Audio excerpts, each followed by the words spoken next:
We are live at the Gateway. Can you hear me okay, Dave? No, I'm not through my headset. You're going to have to read my lips then. I can do that. Yeah, I know. You know, if you just got in your car and you're on your way home, I would advise patience and going slow.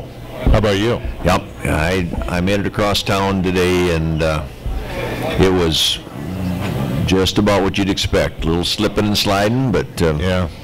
I got four-wheel drive. You know, it's kind of like navigating your way through the NSIC. 22 games. The road is a little icy, and it requires patience. Yeah, well, I mean, I've been reminded of that a couple times for various reasons the last couple of weeks. One of them was probably, or a couple times, weather-related, but a couple times when we're unable to pull out games that were in the balance coming down the stretch. And but it is a long, rugged 22-game conference schedule that I just think for most people you are going to have some moments when you reach down and find some patience. You know, this is a banner day because this is now being taped video, and it's going to be put on the Augustana website so people can see how ugly I am and how good looking you are. Well, but we didn't get warned. No. And otherwise no makeup. We'd have dressed up and made up and done a better job for, because these are faces, best for radio. Well, mine is for sure. You're a lot better looking than me. But, Saturday night, it was just one game this week down at Wayne State, and I really thought that your ladies played maybe their best game of the year.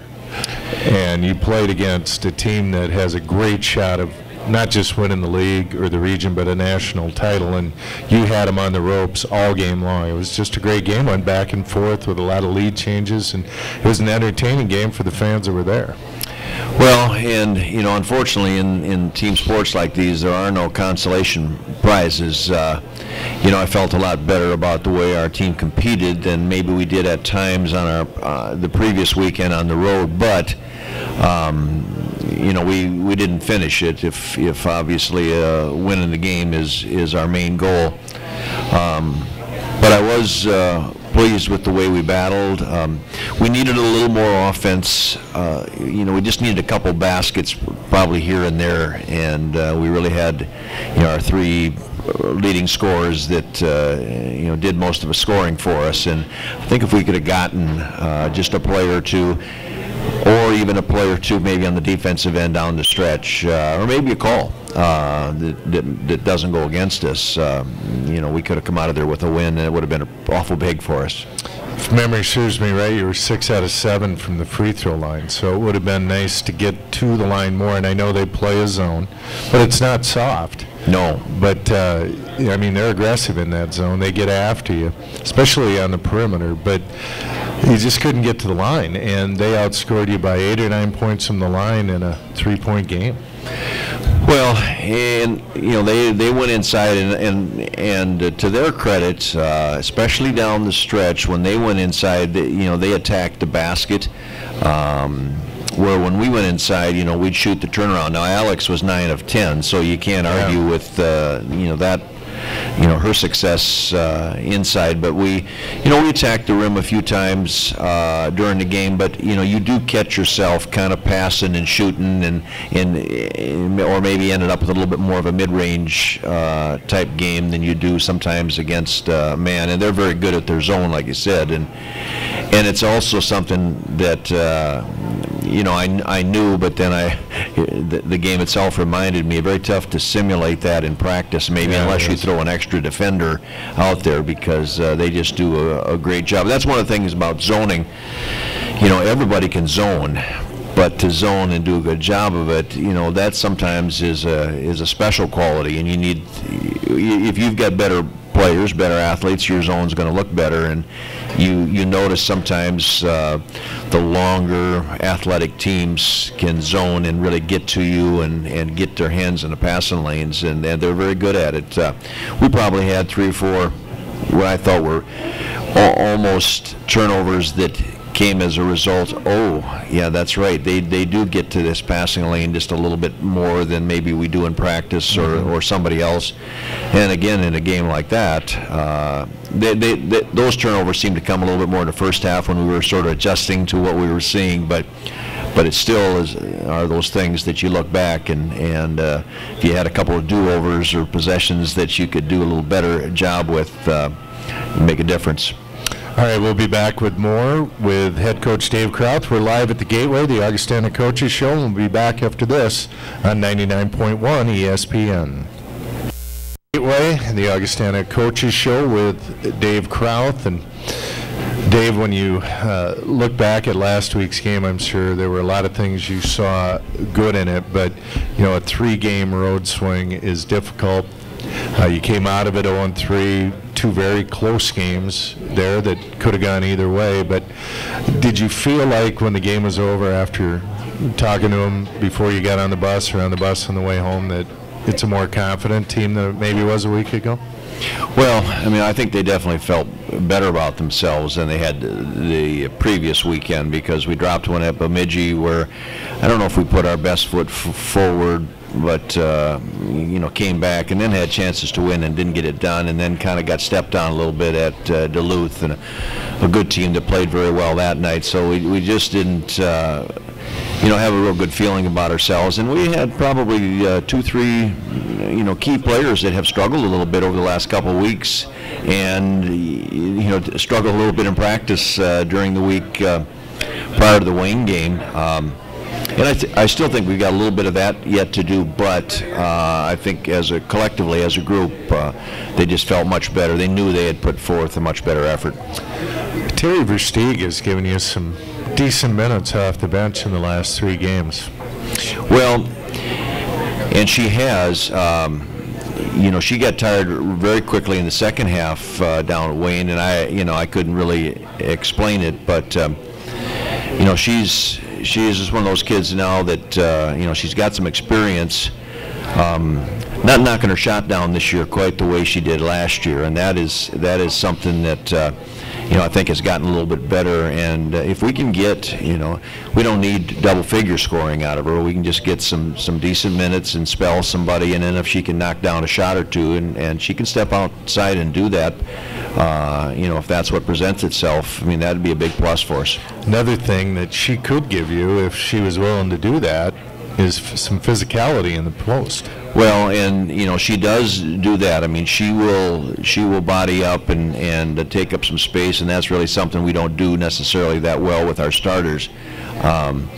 So she can do that, and she'll kind of take it at you also in the post. She's not great at scoring over you, but at the same time, when she takes it at the defender, I mean, she can draw fouls too. Yeah. And both, she's a good free throw shooter, but also just getting fouls on our opponents. Well, she shot almost 25% of your free throws in the game. She shot 2. Yeah. What really hurt, and I mean, that Elisa Brown has been kind of a thorn in Augustana's side.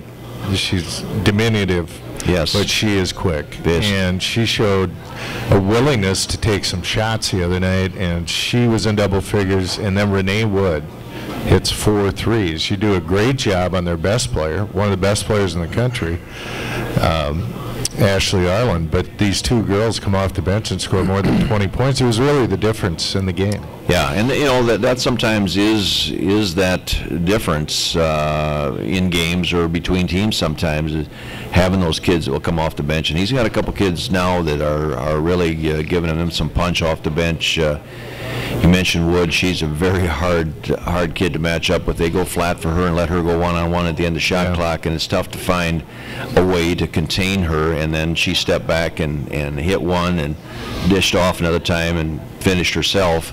But the Wood kid went 4 for 6 on 3-pointers against us, and those were all big shots. It just seemed like when they needed a lift, and the 3-pointer is that kind of a shot too. It tends to not only give you 3 points, but it tends to be an emotional lift, and those were big for them. I wonder if you look back at the tape, it seems like all 4 of the threes she made, or at least 3 of them, were when they were behind 4. Yeah, I don't remember now when you say that, but or 1-6 maybe.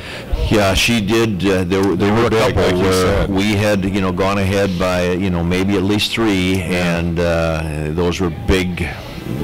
And watch her warm up.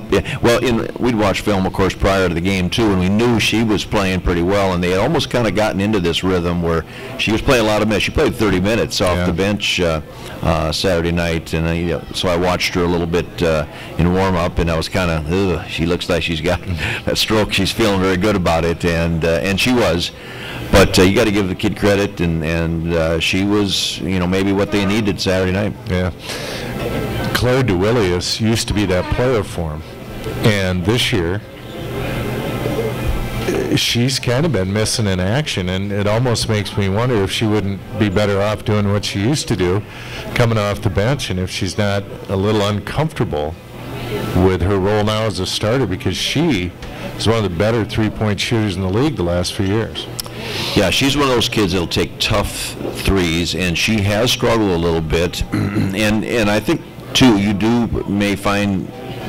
maybe do find kids that, all right, now I'm a starter, and you know that there's a kid following you up, or that will, rotate in for you that's playing very well, and where that may just put a little extra, pressure on you to try to do well.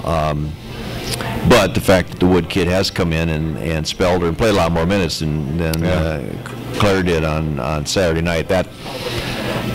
It was, like I said, it was big for them, but they also went inside against us and got a couple three-point plays down the stretch that were huge. Upper Iowa and Winona this week. Upper Iowa won their first home game. Well, first they won their first conference game in about 30 games, and has since won 3. Yeah, they just have the one. If I'm not mistaken, I think they're still at 1. Now they've had, Northern beat them on a three-pointer at the buzzer, and they came down in the last minute and a half against Moorhead on Friday night. So they're there, just like almost the way they've been the last couple of years. Yeah. But sometimes they've figured out ways to lose games. They have a coaching change down there, and Carroll, their new coach, who's had a long, successful tenure at Kearney, is, I think going to be a nice lift for that program. They've got players and people that will see them play on Friday night. They got a couple of bigs, 6'2", 6'3" kids, and they don't play them together, too much. They go a little bit more 4 guard types around them, but they've got kids that can shoot and handle and play, and the style's a little bit different than it has been the last couple of years. But they're a dangerous team, and so I hope our kids aren't looking past and thinking about Winona. And Winona stepped its foot this week, but they are still above you in the standings, I think, by 1 game.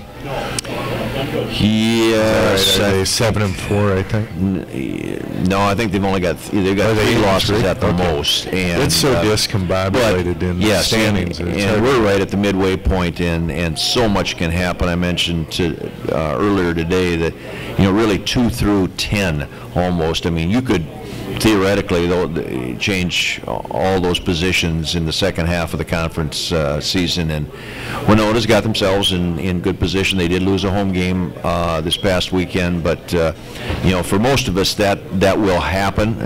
Maybe it won't happen for us. I hope it doesn't, but that's just something that's there's so much balance that to think that you can maybe go through your conference season unbeaten at home is a goal, but it's a tough one.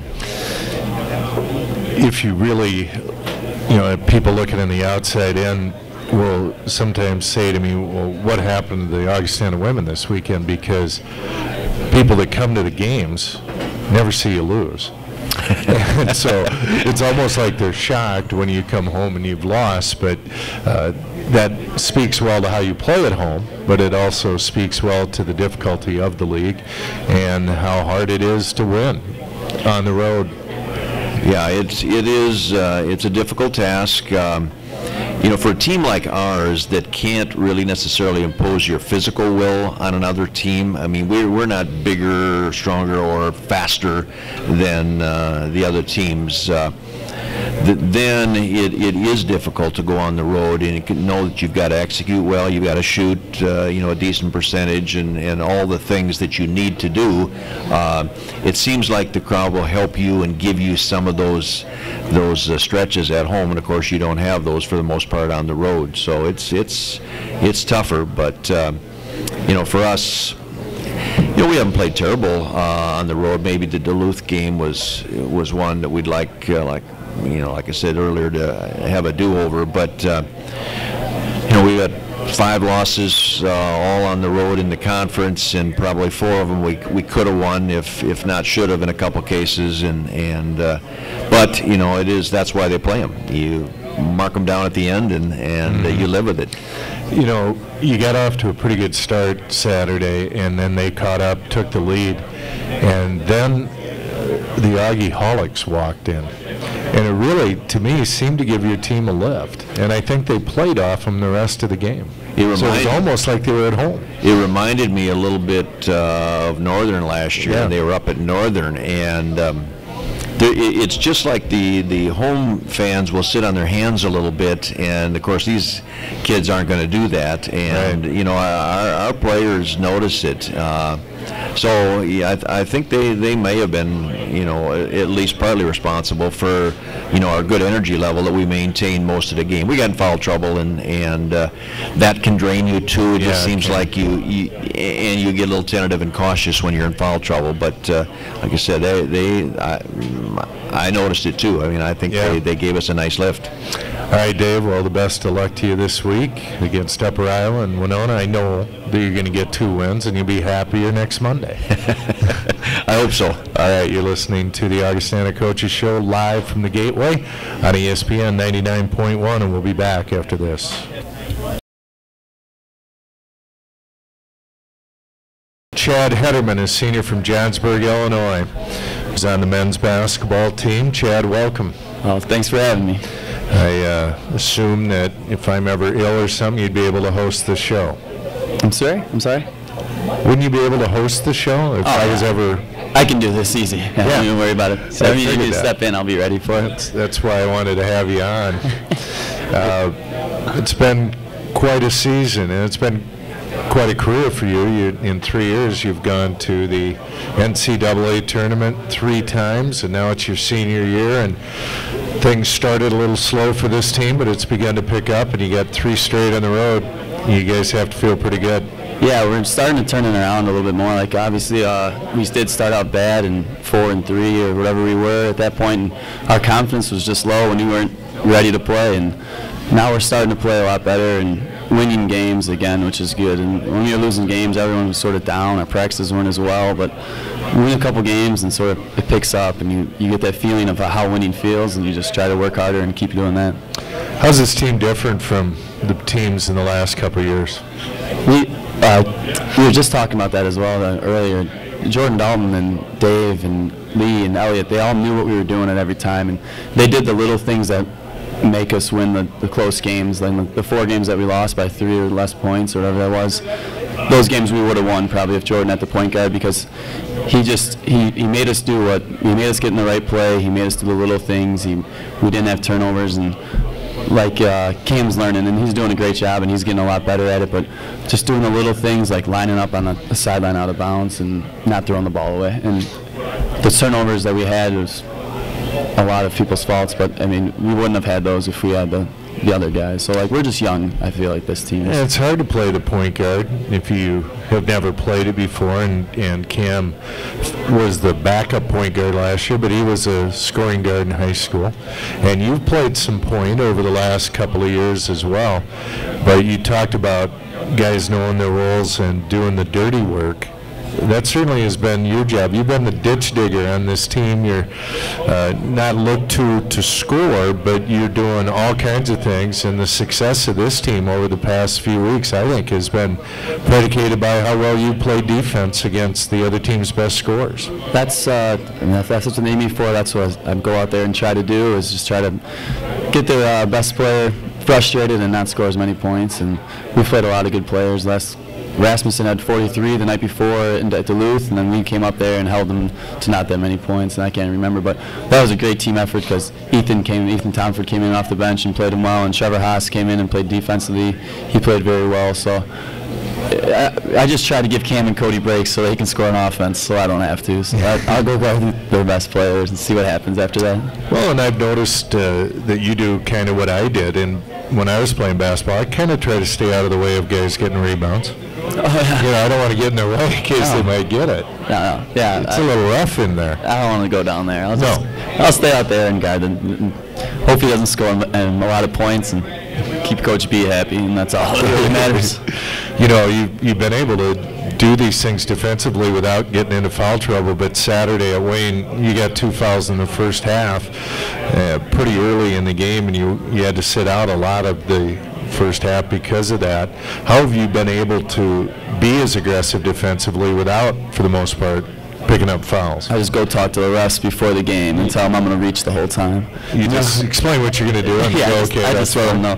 No, I try to stay in the right position, and at times I'm sometimes hugging a guy, so that makes it easier too, because if I don't have to get in this, if they aren't touching the ball, that means I don't have an opportunity to reach in as much, but it all depends on just not reaching, and that's a big thing that I try not to do, and I try to just, if you stay in a stance and don't reach, you should be all right and not get that many fouls. And were you known in high school as a defensive expert? I didn't play 1 ounce of defense in high school. It's weird. A lot of my friends back home make fun of me because it was the exact opposite. In high school, we played a 2-3 zone, and the only reason we ever played man in high school my senior year is because we were losing to Jordan Dalton in a sectional championship, and that wasn't good when that happened. So we just sat back in a 2-3 zone, and I was mainly an offensive player, but I don't know what happened, but it changed now. So, well, now you're the stopper.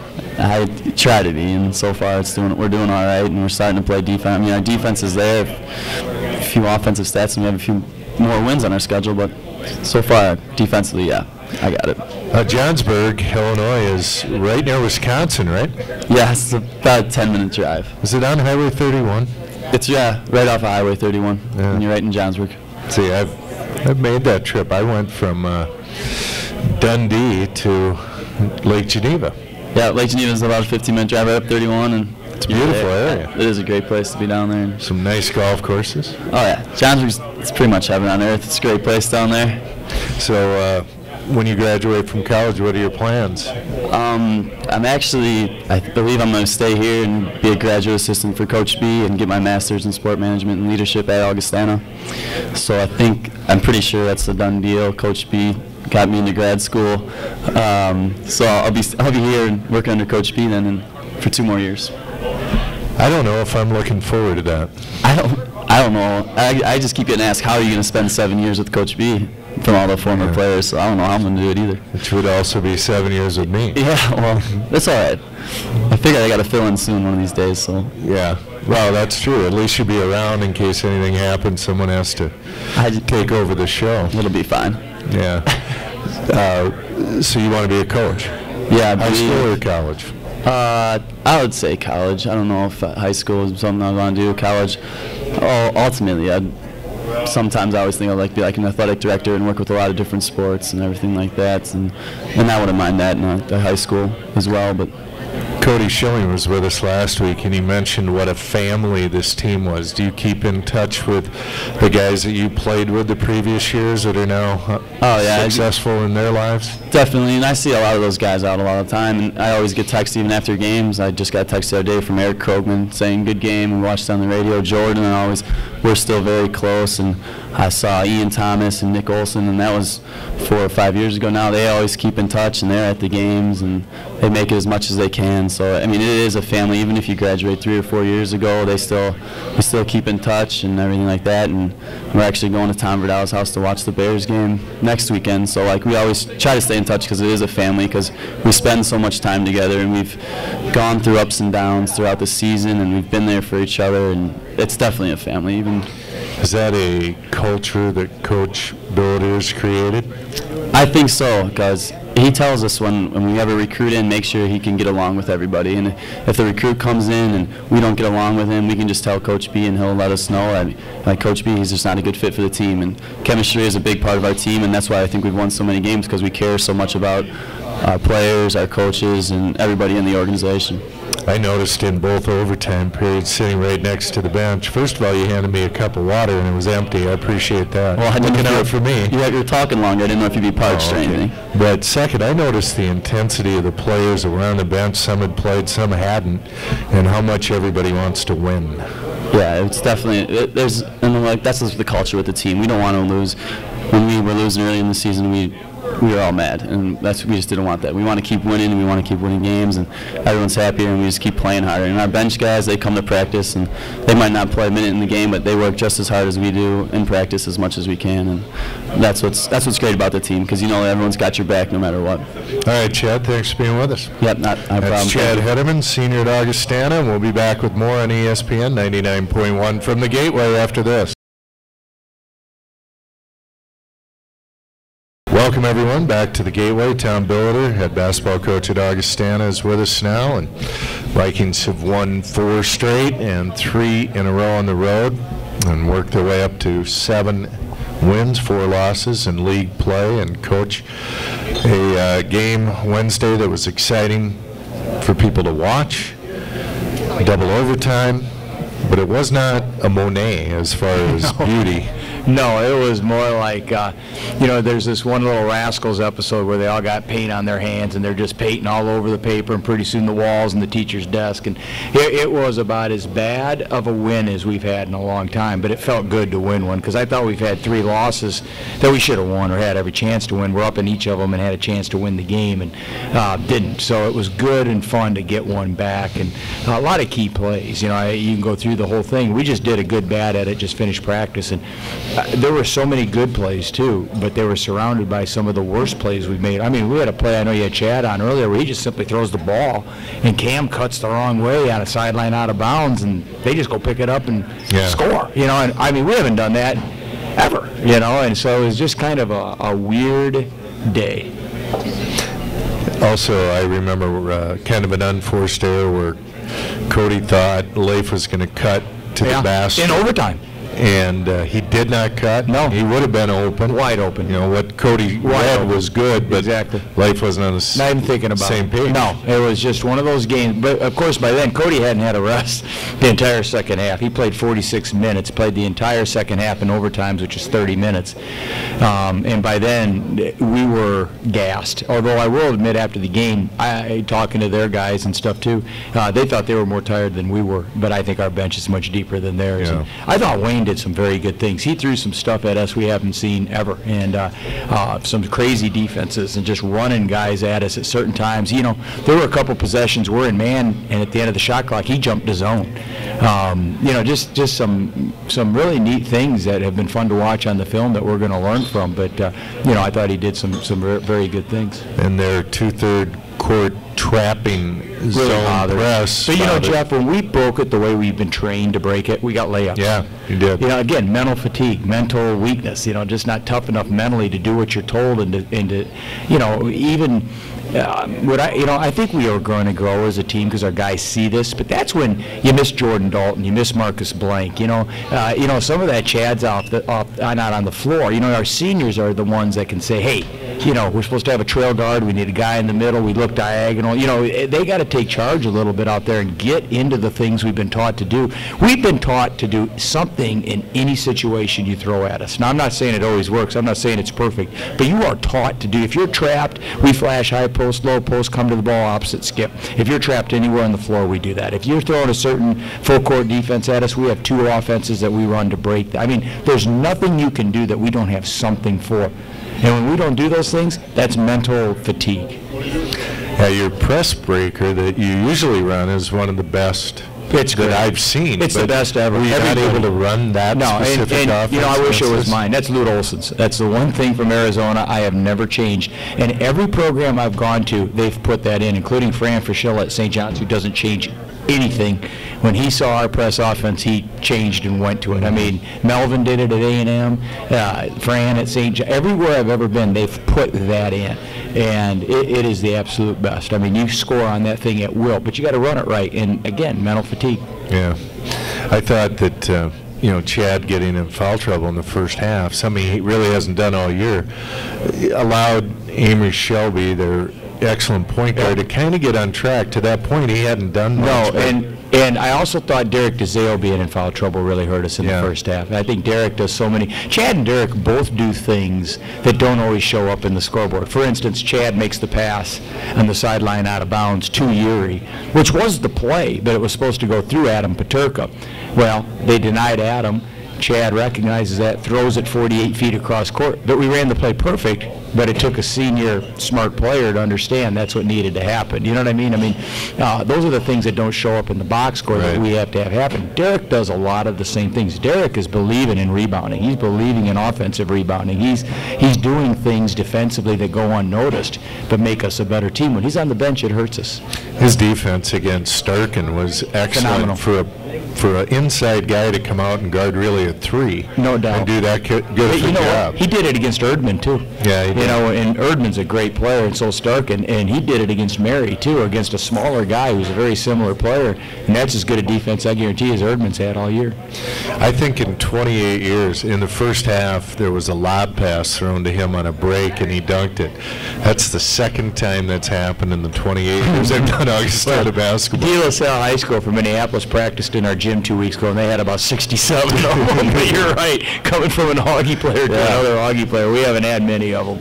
That was an amazing play and kind of a lifting play at a time when things were going well. Yeah, we really started well. And then, it's funny, I've had kids in watching film today, including Cody Schilling, and he said, Coach, he goes, I don't mean this as an excuse, but he goes, about the 10-minute mark of the first half, he goes, I lost my legs. He goes, I just was done. It was weird. And that's right about the time period things kind of went south on us, and we had a bad last 7-8 minutes of the first half.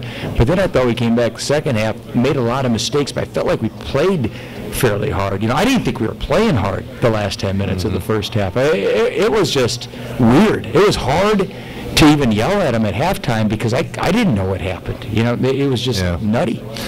Trevor Haas scored the last basket of the first half, and it was the first field goal in 6 minutes. Is that amazing? And we still won. Our stats are amazing. Still won. 10 assists, 23 turnovers, 66% from the line, 4 for 16 from 3, and we won. That's amazing. So then the end of the game, another freshman scores the last basket of the game. Yuri Malashenko, I'm sure, made Coach Combs feel like he was watching the 72 Olympics one more time, the end of that game, which ended this was 3 more times. Clean than that one. Yeah. They cheated, but this one was true. That was a huge shot. We did it today in practice. I said, Yuri, I got to see you do this again. So we reenacted the whole thing. Yeah. Yuri ball fake, sidestepped, and drilled it in practice today, too, so it must be legit. Well, I think his percentage is the best on the team for good. 3-point shots. It was funny. I said this today at Jump Ball, and you were there, but really and truly, we started the timeout, and Chad will attest to this. I said, okay, Yuri, where can you stand and make a 3? And he pointed to the grease board, and that's the play we ran. I legitimately just said, you're going to get the shot, be ready to shoot it, because we knew they would put 3 guys on Cody, and they did. Yeah, and Cam I would had too. fouled out. I would too. Yeah. So this week it's Upper Iowa, Wayne State, the Peacocks Friday, and Wayne State on Saturday. Yep. Wayne State's team. Winona State. Or Winona. I can't figure them out. I don't mind playing Wayne State against Saturday. I think you they're get it in a good, couple but weeks. Winona's coming in here. Yeah, Winona. Anyway, I lost my legs there for just a second. You know what? How many miles have we all traveled the last couple of weeks, including you? But Winona's a team I can't figure out. Well, I think Winona's a team that's as talented as anybody in the country, and they're going to figure it out. How about this? They were down 25 at the half, 47-22 at home to Moorhead, and scored 67 points in the second half. Winona scored 67 points in a half. That's unbelievable. And Moorhead shot 55% for the game, so they were able to at least keep pace. They won by double digits. No one saw that coming. No one saw. I really think Moorhead's pretty good. Yeah, but still, at Winona? Yeah, I know. It's No funny one's when they're not making shots. And like you said, Duluth beat them too. I know they have 2 funny losses. I mean, Yeah. 3 of their losses, 2 are, one's to Duluth and one's to Moorhead, although Duluth was playing well at that time. And I think Moorhead's a dangerous team. We all know we beat Winona here last year down 15 with like 5 minutes to go, came back and won it. We've beaten them, I think, 3, 4, 5 of the last 6 times. Yeah. They're going to come in here very ready to play us. And what's hard, and I know Chad's old enough to sit here and listen to it, it's hard to not overlook Upper Iowa, because I'm saying Upper Iowa's really good. They've got a very good team this year. They are a funny team, but they are much better the first night than the second night. And we've got them Friday. So for us to look past Upper Iowa, we'll lose that game. We were up 19 against them last year at their place, lost the game. Yeah. And so that's how this league is, but you've got to focus on both games. Yeah, and they're a team that has a lot of their guys back. Coach Dolan has just brought these guys in 2, 3, sometimes 4 years ago, and he's kind of stuck with them, and they become a pretty good team. Yeah, actually got rid of a couple. He had some kids that he just didn't believe really wanted to be there. Right. And made some changes and kept with the ones that he, thought were the most loyal and working hard. And they're good basketball. A lot of team. them are local kids, which, which they should. he needs to do. We're the only Division II team in a great Division II state, so he's got to do those things. Yeah, the problem would be home visit or campus visits. Well, it depends. If you're from a If bigger you're from city. Iowa, that's a big city for a lot of those kids. Yeah, so that's true. That's no big deal. And I really thought the last 3 games Winona was finding it, because they had just really beaten up on some people, and then Duluth. I guess that's why I was surprised. I thought, well, here they come. Yeah. And maybe they just had a mental. And I know you're talking about that. Yeah, I'll tell you another interesting game, though. And it shows you how hard this league is as a Friday-Saturday league, was how bad Mankato lost at Mary on Saturday night. Right, by 20. They played great against Northern. I mean, I'm sitting there watching Northern play Friday night on TV. I watched that game, and I'm like, man, Northern's good. This is a great game. And they beat Northern by like 18 points. Yeah, and it was never close. And never close. And I thought Mankato was just unbelievable. Yeah. And then they go to Mary, which is 3.5 hours away. There's no good way of doing that. And they were never in that game. That game was never close. Yeah. And I know Mary's a good team, but I'm telling you, that is the hardest trip of all, is to get from Aberdeen to Bismarck in this weather and try to be ready to play the next night. And that Moody kid just went off. Yeah, he's, and so did, Wilhelm, and so did Erdman. I mean, they all played well, and they've got a good, those are 3 good they've got good seniors. Yeah, and they do. Seniors can win you championships. Yeah. Well, we'll look forward to this week, and we'll see you on Monday. Sounds good. Thanks, Jeff. That's this week's show from the Gateway. Thanks for being with us, and thanks for joining us now on GoAugie.com, I believe, is the website. And thanks to Brian Miller for his outstanding technical work here at the Gateway. We'll see you next week on ESPN 99.1.